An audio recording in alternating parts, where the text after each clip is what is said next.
राम रसोइया बैठी बेटी कवनी दे।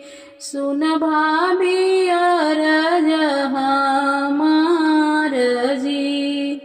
राम रसोइया बैठी बेटी कवनी दे। सुन भाभी अरज हमार जी। अवध नगरिया के दूरी डगरिया भैया पठायो छठ मास जी। भैया पठायो छठ मास जी। इतनी बचन सुनी भाभी कवनी दे। नैना ललित होई जाई जी। सावन भदौआ की डुरमली नदिया नाही जइहे स्वामी जी हमार जी। भाभी त मोरी मैया भैया अपनावेली।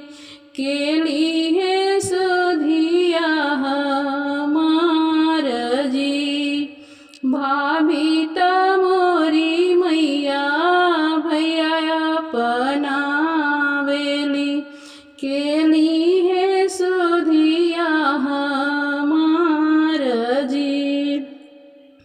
इतनी बचन सुनी मैया हो कवनी दे। सुन बेटी अरज हमार जी। नौआ जे जइहे बेटी बरिया जे जइहे सब गौआ के लोग जी। पिता तुहरा बेटी कुल कनायकवा उहली है खबर तुहार जी।